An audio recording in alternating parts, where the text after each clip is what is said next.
የተወዳችሁ የያሮስ ሁለት ቤተሰቦቻችን እንዴት አላችሁ? እንዴት ቆያችሁ? እንዴት ሰነበታችሁ? ሰላም እግዚአብሔር ባላችሁበት ቦታ ሁሉ ይብዛ። በዓል እንዴት ነው? እንዴት አለፈ? ተበላ ተጠጣ? እንግዲህ ያው አሁን በዓል ትንሳኤ ላይ ነው የምንገኘው። 50 ቀኑ እንግዲህ ያለ ሀሳብ ነው የሚበላው። ስለዚህ እንዴት ነው በዓል እንዴት አለፈ? በዓል ትንሳኤ እንግዲህ አልፏል፣ እግዚአብሔር ይመስገን። ከዚህ በኋላ ያሉ 50 ቀናትን ሮብ አርብ ሳንል እንግዲህ ያው በማዕድ እናሳልፋለን።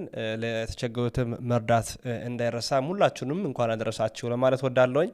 እንግዲህ ያው በዓል ላይ ስለነበርን ብዙ ነገሮችን አልተመለከትንም፣ ግን ልክ የበዓለ ትንሳኤ ላይ አንዳንድ ርዕሰ ጉዳዮችን ተመልክተናል። እንደምናውቀው ያሮስ ሁለት አንዲት ርዕሰ ጉዳይ ብቻ እንመዝና በዛች ርዕሰ ጉዳይ ላይ ተያያዥ የሆኑ ሀሳቦችን እናቀርባለን። እኛም የተወሰነ ያህል ትንታኔዎችን እንሰጣለን። ደግሞ በአሁኑ የመጣሁት በጣም ደስ በሚል መረጃ ነው።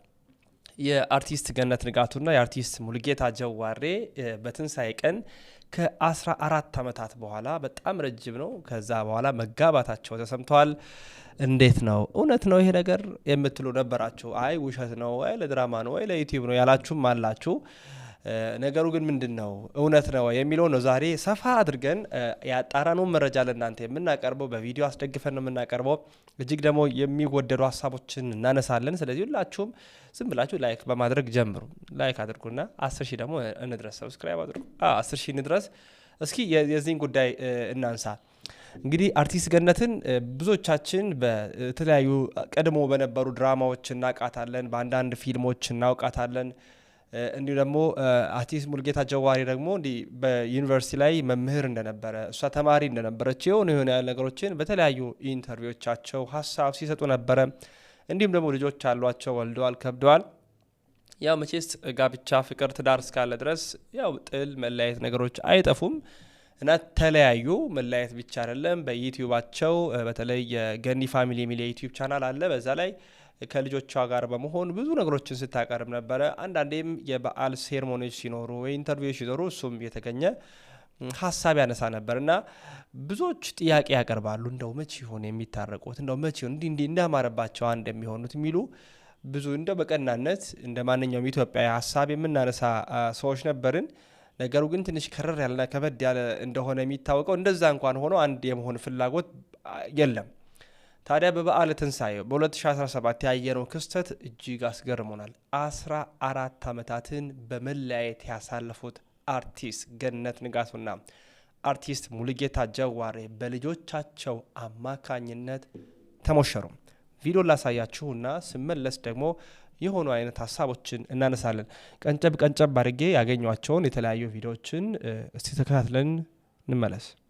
ትንሳኤ ለእናንተ ትርጉሙ ምንድነው?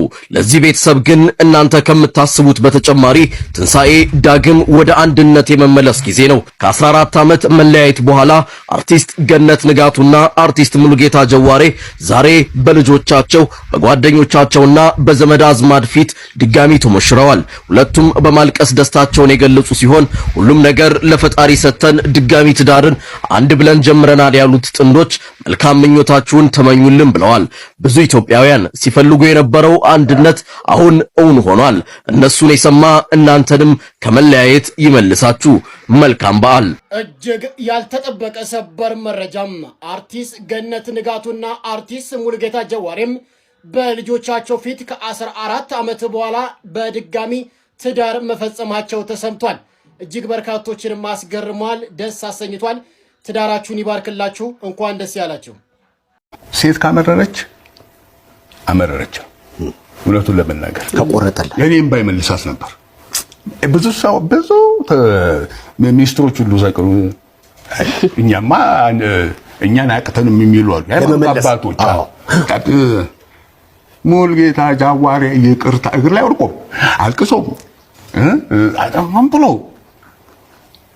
ቢችል ያጸናው ነበር። ሴት ካመረረች አመረረች። እየሸነጋገሉም እየዋሹም እያስታመሙ እንትን ማለት ነው እንጂ ከቆረጠች አትመለስ።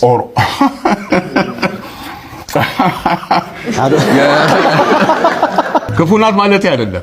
በቃ ያመረረች ጊዜ ሩቅ ነው፣ ግን ያ ሰይፍ ያስፈልጋል። ሩቅ ጊዜ በጣም ሩቅ ነው። ወንድ ቆይ ስላመረረች ልጠይቃት ብዬ ነው። ብጥስ ነው የሚለው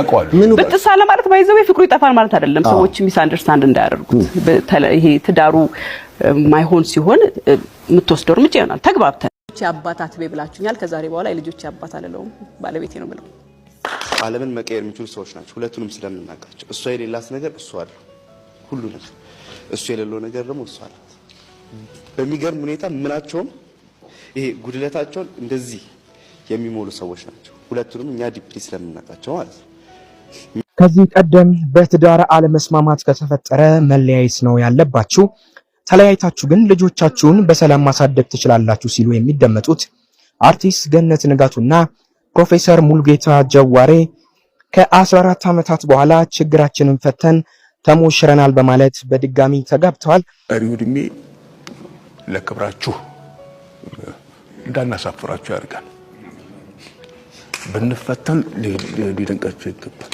እግዚአብሔር ያጽናል የሱን መንገድ ተከተለ በሱ ብርታት በሱ ኃይል በሱ ምርኩዝነት ፈተናዎቻችንን ለማለፍ ያብቃል ሁሌም ማቀና መንገድ በተከተለን ቁጥር እንቅፋቶቻችን እንደሚበዙ እኔ ወንድሜን በጣም ነው የምወደው ወንድሜ ወንድም አይደለም አባት ነው የኔ አባት ምክንያቱም ሰው ያደረገኝ የተቀደደ ሸሚዝ ገልብጦ እንደገና እየሰፋን እኔን ያስተማረኝ እኔን ሰው ያደረገኝ ዛሬ እኔ እዚህ ለመድረሴ ከእግዚአብሔር ሙልጌታ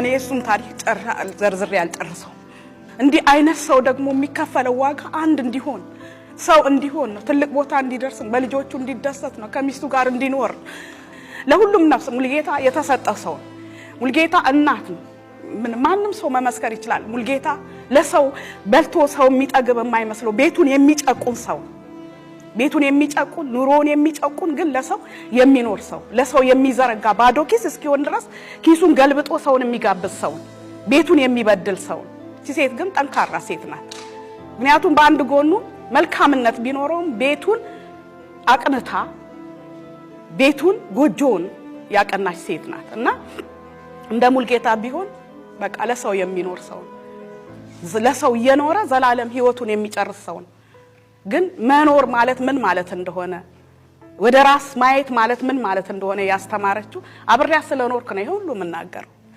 እግዚአብሔር ይባርክሽ እግዚአብሔር እድሜሽን ይጨምር ወግ ማረግ ያሳይሽ በእውነት ከዚህ የበለጠ አንቺ ለዚህ ትዳር ደግሞ የለፋሽውን ነገር አቃለሁ እግዚአብሔር ይኑርልህ ወንድሜ እኔን ትልቅ እንዳደረከኝ እኔ ብዙ መናገር አልፈልግም እኔ ከምናገረው ነገር በላይ እኔ ያዘጋጀሁት አንድ ስጦታ አለና እሱ ብዙ ነገር ይናገራል ብዬ አስባለሁ እና እሱን እንዲሰጥ ይፈቀድልኝ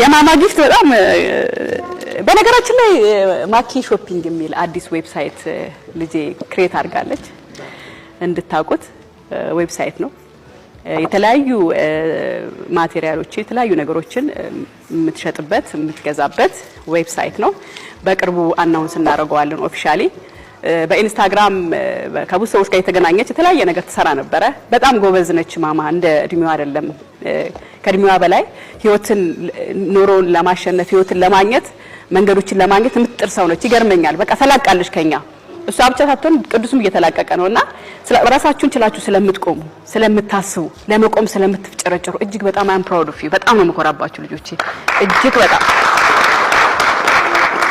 አንዳንድ ልጅ የሚያዩን አይኖርም ሁሉ ጊዜ የሚኖረውን ቤተሰብን ያያየ አይደለም የሚኖረው በራሱ መንገድ ነው የሚኖረው እናንተ ደግሞ እኛን ያያያችሁ ስለምትኖሩ እኛን ስለምትከተሉ የኛን አራያ ስለምትከተሉ በተለይ ከስራ ጋር በተያያዘ እጅግ በጣም ነው ኩራት የሚሰማኝ። እኔ ቀና ብዬ ነው የሚሄደው የትም ቦታ።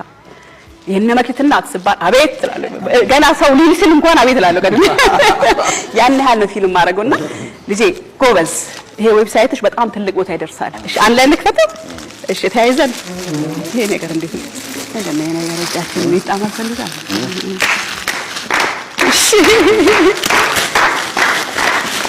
እሺ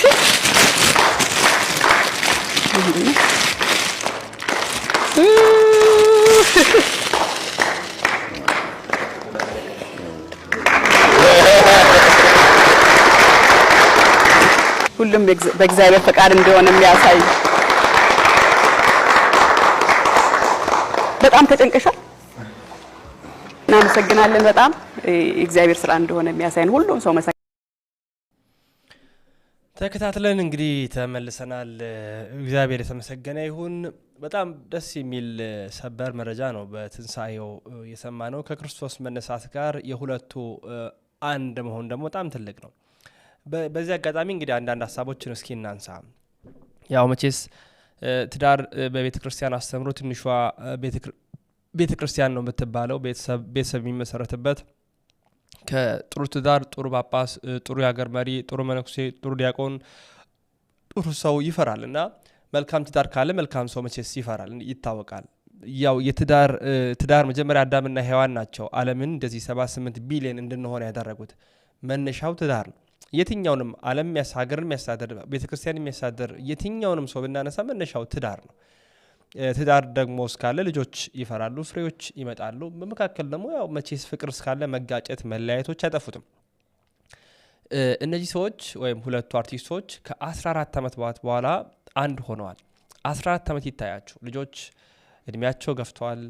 ምናልባት የአባትነት ፍቅር የእናትነት ፍቅርን ሙሉ ሊያገኙ ይችላሉ፣ ወይ ከአንድ ወገን ብቻ ያለውን ሊያገኙ ይችላሉ። ሁሉም ሰው በተለይ ትዳር ይዛችሁ የተለያያችሁ ከራሳችሁ ጋር እያስተያያችሁ እንድታደምጡኝ እፈልጋለሁ። ልጅ ለ14 ዓመታት ያህል 14 ዓመት ማለት ገና የልጅነት ጊዜያቸው ላይ ማለት ነው። የአባትነትን ፍቅር ሲያጡ ያለውን ስሜት አሰቡት። ፍጹም አባት ምንድን ነው የሚለውን ላያውቁ ይችላሉ። ሁለተኛ ምናልባትም የተለያዩበት መንገድ በአንዱ በኩል አዘን ብሎ ከሆነ ጥላቻን ይዘው ያድጋሉ። ሴት ከሆነች አባቷን ትጠላለች፣ ወይ እናት ክፉ ከሆነች ደግሞ እናትን ትጠላለች። አጠቃላይ እናቶች መጥፎ ናቸው፣ አጠቃላይ አባቶች መጥፎ ናቸው የሚል ክፉ እሳቤ በልጆች አእምሮ ውስጥ ይሰርጻል። ምናልባት እናት በድህነት ወይ አባት በችግር ውስጥ ልጆችን ሊያሳድግ ይችላል። ያ በራሱ ሌላ ተጽዕኖ ይፈጥራል። ምናልባት እነዚህ ሰዎች አግብተው ወልደው ልጅ ቤተሰብ ሲመሰርቱ ደግሞ ያ መጥፎ ትርክትና ታሪክ የኖሩበት ያዩበት ስለሆነ ያላጣጣሙት ፍቅር ስለሆነ ለልጆችም ያንን ፍቅር ለመስጠት ይቸገራል። በጣም የሰፋ ይመጣል። በሁለቱ ሰዎች አለመስማማት ብቻ ማለት ነው። እና ቼኑ ይሰፋል። ልጆች ይወልዳሉ፣ ይዋለዳሉ፣ ያድጋሉ፣ ያለ ዘሩ ይቀጥላል። መነሻው ላይ የተንሸዋረረና የተበጠሰ መስመር ስላለ ግን በጣም ከፍተኛ ዋጋ ያስከፍላል። እና ልጅ የወለዳቸው ፍሬ ያፈራቸው በትዳር የነበራቸው ስለ ልጆቻቸው ስትሉ ምንም አይነት ነገር ቢመጣ ስለ ልጆቻቸው ስትሉ መቼ ነው የምትታረቁት? ስለ ልጆቻቸው የትኛውም አይነት ነገር ይድረስ ቢያንስ ከአባት ዘር ከእናት ደም ተነስቶ ዘር መጥቷል፣ ሰው ተወልዷል፣ ፍሬ ፈርቷል። ስለ እነዚህ ፍሬዎች ሲባል ምንም ነገር ይከፈላል። ይህኛውን ነገር ማሰብ አለብን። ምናልባት ከአቅም በላይ ነገሮች ሊሆኑ ይችላሉ።